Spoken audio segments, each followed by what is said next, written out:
যে মানুষটা 2 ঘন্টা বা 2.5 ঘন্টার ভিতরে এতগুলো আইটেম রান্না করছে সে নাকি সারাদিনে কিছুই খাবে না। এটা শোনার পরে আমার ভাই আকাশ থেকে পড়ার মতো অবস্থা। আসসালামু আলাইকুম, সবাই কেমন আছেন? আশা করতেছি ভালো আছেন। তো কালকে আমার ভাই আসার কথা ছিল, তো সে প্রথমে আসবে কি আসবে না এটা নিয়ে অনেক কনফিউশন, সে আসবে কি না। তো শুরু দিকে সে নাই করে দেয়, তারপর সে হঠাৎ করে 3:30টার দিকে বলে আমি আসতেছি। তো আমি ভাবলাম যে ঠিক আছে, রান্নার তেমন কোনো প্রস্তুতি নেওয়া দরকার নেই, ও হইতেছে আসতেছে, আস্তে ধীরে আমরা রান্না করবো, আড্ডা দিব, তো সময় কেটে যাবে, সমস্যা নেই, রান্নাটাও হয়ে যাবে। তো হঠাৎ করে সে মানে বলে যে না, সে থাকবে না, মানে 10-15 মিনিট থাকবে, এর বেশি থাকবে না। মানে সে হচ্ছে আমার জন্য গ্রাম থেকে কিছু জিনিস আনছে, সেটা দিয়ে সে চলে যাবে। আমি আহাম্মক হয়ে গেছি, ভাই কেমনে কি? একে তো আমার বিয়ে হওয়ার পর সে হচ্ছে আমার বাসায় আসে নাই, থাকে নাই কোনো দিনও না। তো এমনিতেই যখন আমরা গ্রামে যাই দেখা হয়, ঠিক আছে, সে আমার শ্বশুরবাড়িতে যায়নি। মোট কথা আমি যে দূরে থাকি ওই দূরগুলোতে সে মানে দূরের বাসাগুলোতে সে কখনোই যায়নি।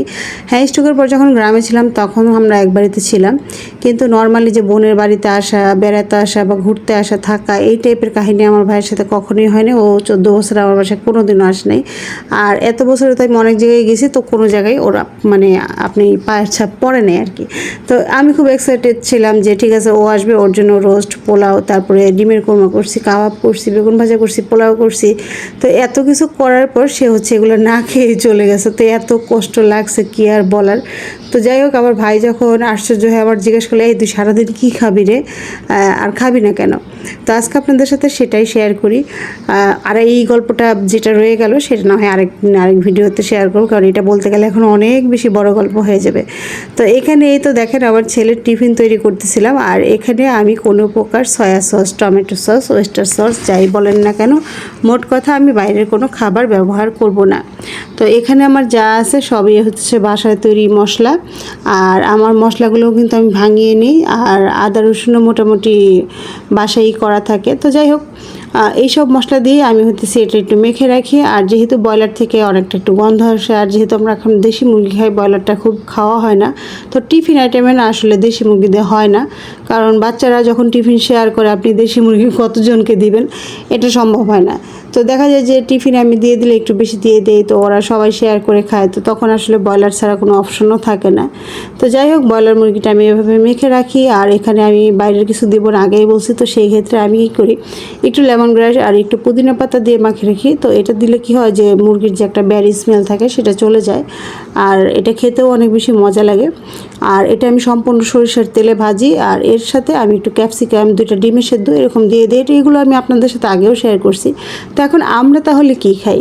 যেহেতু আমরা ভাত রুটি কিছুই খাই না, সারাদিনে আমার ভাই আমাকে খাইতে দেখে না, সে তো বলতেছে তুই খাবি কখন, কি খাবি, আর মগে কি খাচ্ছিস।